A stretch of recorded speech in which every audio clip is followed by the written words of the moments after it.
Bom, pessoal, vamos iniciar aí a nossa parte 2 da aula 1, tá ok? Vamos lá. Categorias da apologética. Ela é dividida em alguns grupos, né? Algumas linhas de raciocínio que vão tentar, de certa forma, elucidar alguns aspectos dentro da perspectiva religiosa.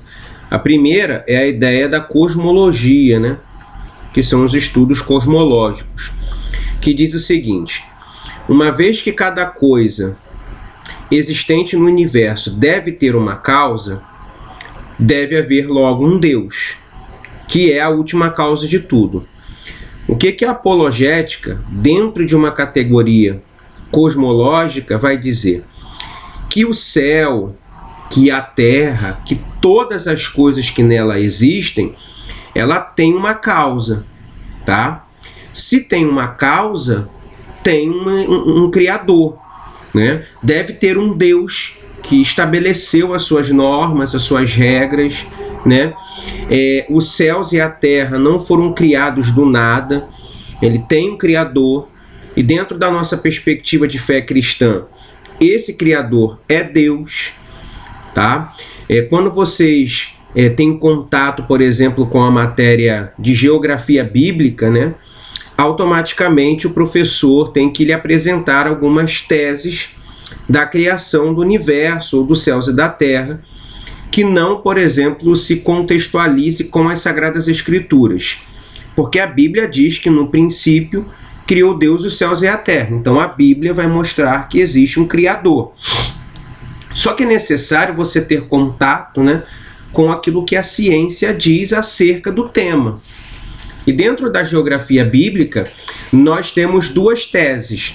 A teoria do estar constante, que vai dizer que a Terra ela não foi criada, mas ela sempre existiu. E temos a teoria do Big Bang, que vai dizer que todas as coisas que existem na Terra foram criadas por meio de um processo, de uma grande explosão. Dentro dessa grande explosão, um calor intenso foi gerado na Terra. Com esse calor intenso, gerou-se também matéria-prima, que fora utilizada por Deus para criar todas as coisas que na Terra existem, como, por exemplo, as árvores, as sementes, né? Inclusive os seres humanos. Tá? A teoria do estar constante vai dizer que não houve um criador. A teoria do Big Bang vai abrir brechas para a existência de um criador. Como nós trabalhamos o campo da fé, automaticamente vamos dialogar muito mais com a teoria do Big Bang, que porventura foi um judeu, Albert Einstein, né, o grande idealizador da teoria do Big Bang, defendida nos meios geográficos de cunho secular, tá ok? Que há sim um criador. Agora, há essa divergência, né? Se esse criador é Deus e se esse criador não é Deus. Mas fato é que existe a figura de um criador dentro do processo da teoria do Big Bang, que a apologética vai defender ser Deus, tá? Outra ideia é o cunho teológico. É a apologética dentro do cunho teológico, que vai dizer o seguinte: existe um objetivo, um propósito para a criação do universo e do ser humano. Dentro da tratativa bíblica, né, existe sim um propósito para a criação do universo e também do ser humano. A Bíblia vai nos dar informações que Deus cria os céus e a terra, não é isso? E tudo que nela há para o louvor da sua glória. A palavra de Deus vai dizer que os céus e a terra manifestam a glória de Deus. Então entende-se que um dos propósitos da criação do universo é manifestar a glória de Deus, é manifestar a sua existência, é manifestar aquilo que nos proporcionam as condições de ofertar louvor a Ele.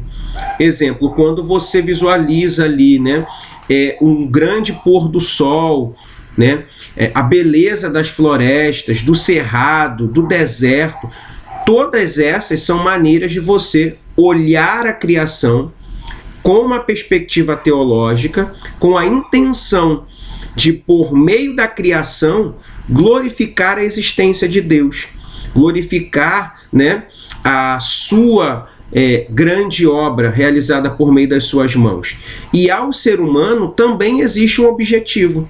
Qual é o maior objetivo do homem? Ide e multiplicar-se sobre a terra. Quando o homem, por exemplo, ele deixa de cumprir essas ordens lá na Torre de Babel, lembram?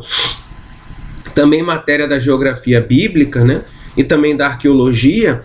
Qual é a punição que Deus dá ao homem por eles permanecerem em uma localidade com o projeto de construir uma grande torre para que todos ficassem ali e não serem espalhados?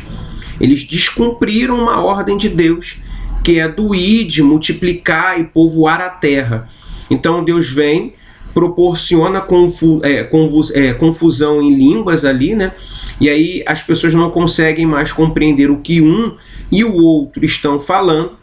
Automaticamente há uma confusão e essas pessoas passam a cumprir a ordem de Deus, que era de se multiplicar e povoar toda a terra. Com qual intenção? Bom, olhando pelo viés teológico, Deus tem essa ideia de multiplicar, de povoar a terra, porque quanto mais o homem se multiplica, mais glórias e louvores ao nome dele essas pessoas vão dar. Tá ok? Então, a categoria da apologética dentro do campo teológico manifesta a Deus como Criador, como aquele que é digno de honra e glória, e manifesta a Deus dando ordem ao homem de multiplicar e povoar essa terra que ele criou. Outra ideia da categoria apologética é na perspectiva da ontológico, né? Que vai dizer o seguinte: Deus é maior do que todos os seres concebidos, porque existe na mente do homem um conhecimento básico da existência de Deus, né? O apóstolo Paulo vai dizer na carta aos Romanos, né, que a natureza, que a criação manifesta a existência de Deus. Paulo está dizendo que não é necessário, por exemplo, o homem apregoar a palavra de Deus para mostrar que Deus existe. Nós não temos como provar que Deus existe, pessoal, por meio do processo intelectual, tá? Até porque Deus não existe, né? Deus é. Ele é uma essência. Se eu falo que Deus existe, né, eu falo que Deus tem começo, meio e fim. Ele é eterno. Então, todas as formas que eu tenho de tentar provar por meio do meu processo intelectual a existência dele, torna-se nulo o processo. Agora, quando o homem olha a criação, quando o homem visualiza todas as coisas que estão ao seu redor, quando o homem se olha no espelho, ele entende, mesmo que basicamente, mesmo sem ter um processo intelectual bem formatado dentro de si, ele entende que existe um Criador que idealizou todas essas coisas.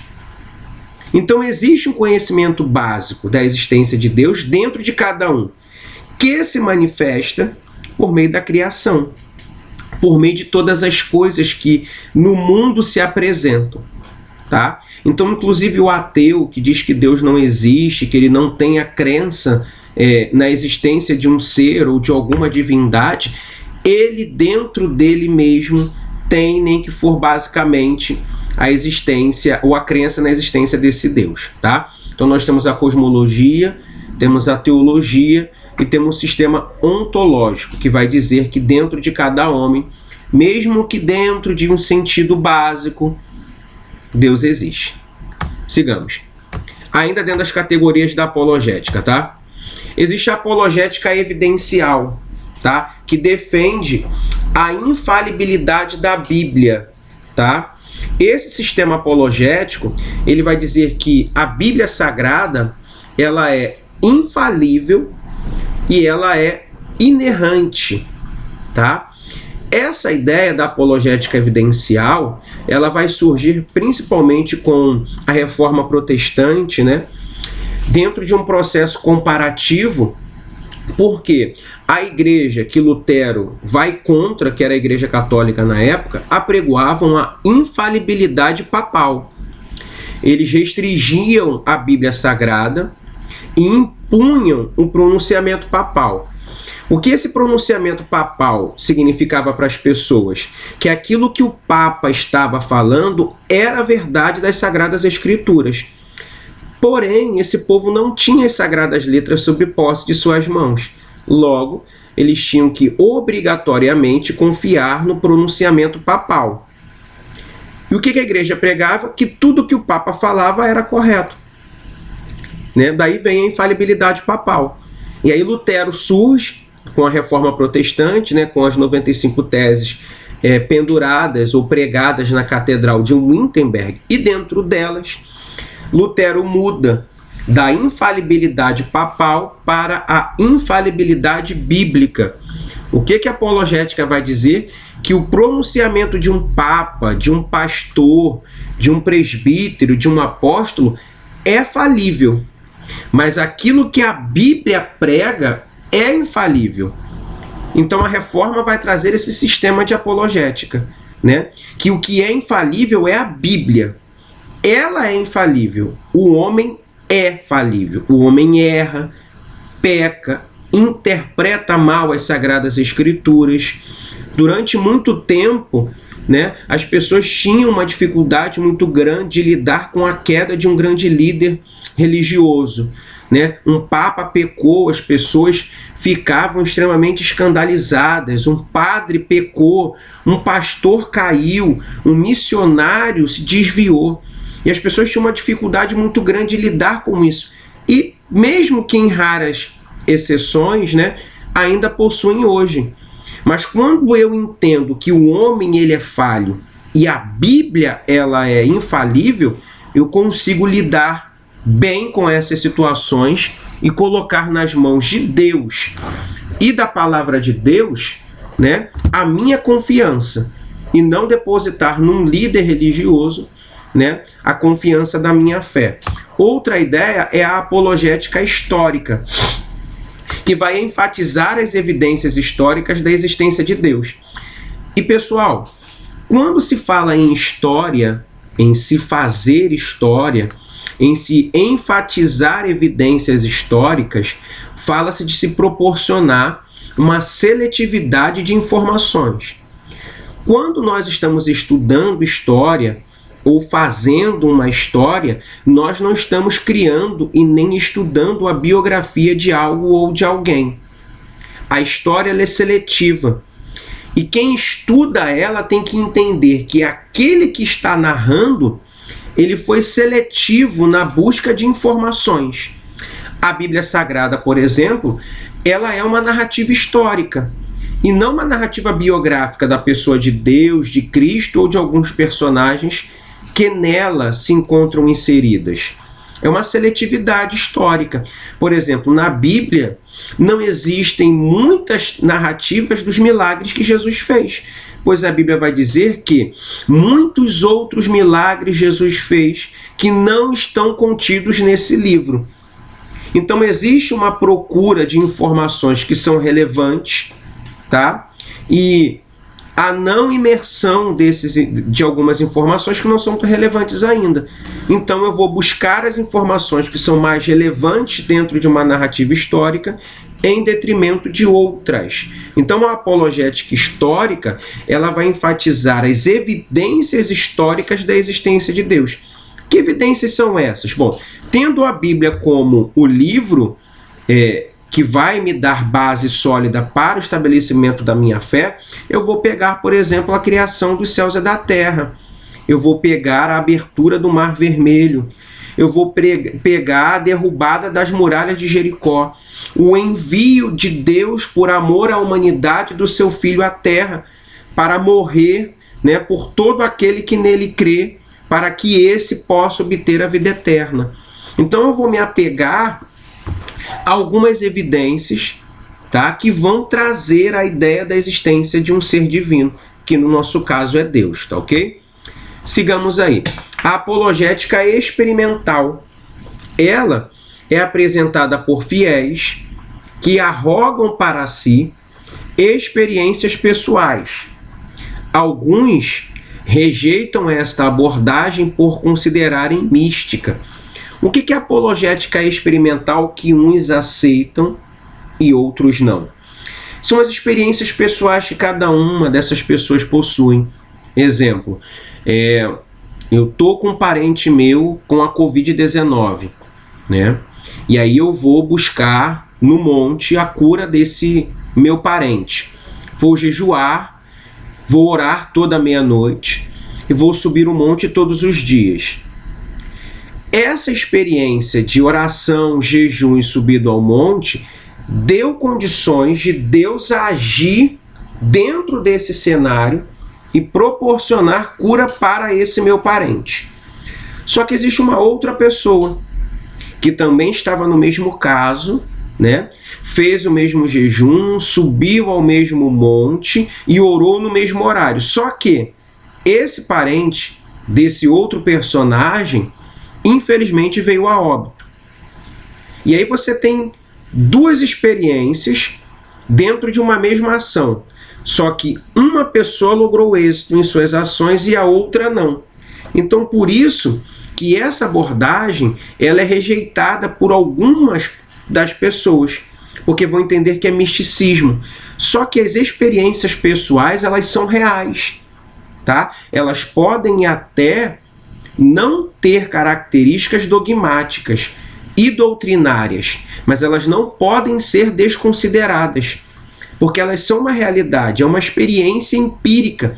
Ela foi uma experiência vivenciada por um determinado grupo de pessoas, que não pode ser deixada de lado. Ela tem a sua relevância, ela tem a sua importância. Ela não serve para nortear ações, mas ela serve para demonstrar que Deus age também dentro de outros aspectos, tá? Que são místicos para uns, sim, mas é o ritual de um outro grupo que precisa ser respeitado e que precisa ser levado em conta.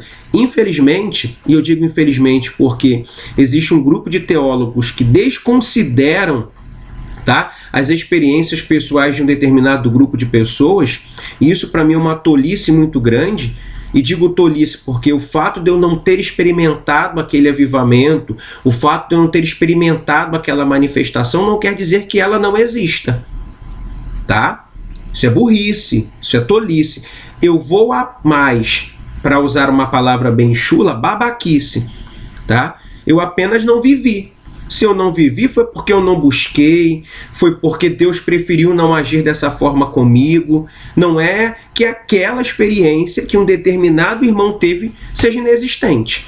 Então nós precisamos, tá, respeitar, tá, ok? As experiências que determinadas pessoas vão tendo com Deus no decorrer da sua vida, tá, ok? Outra ideia da categoria de apologética é essa daqui, ó. A religiosa e a cristã. A apologética religiosa trata de argumentos da existência de Deus, do problema do mal e dos contra-ataques que outros pensamentos religiosos ofertam contra a cristandade. E eu quero ficar nesse contra-ataque aí. A apologética religiosa, ela não vai trabalhar dentro de ataque, mas de um contra-ataque. Se é contra-ataque, ela vai trabalhar uma ideia de se defender contra os ataques de outros pensamentos religiosos. Lembra da primeira parte da nossa aula, que eu trabalhei da pregação, né, da apresentação do Evangelho de Jesus Cristo por meio do amor? Eu não posso usar apologética, pessoal, para atacar a religião de ninguém.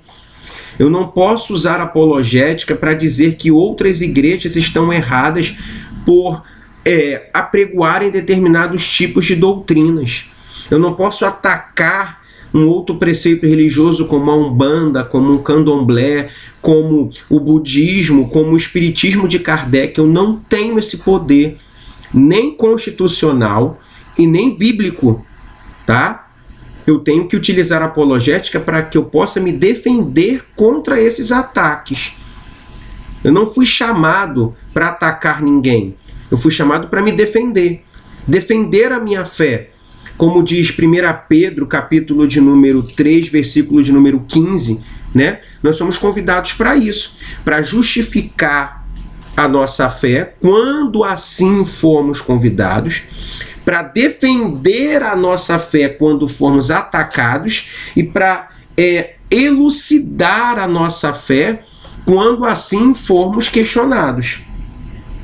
Então, Pedro está me ensinando nunca a atacar, mas sim justificar, defender e elucidar. Tá ok? Então essa ideia de ataque não está condizente com as práticas da nossa fé.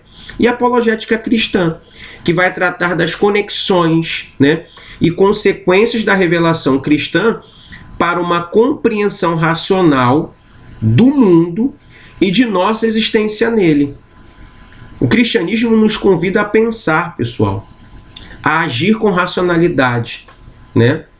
Qual é o nosso papel no mundo? Qual é o papel do cristão dentro dos limites que ele se encontra?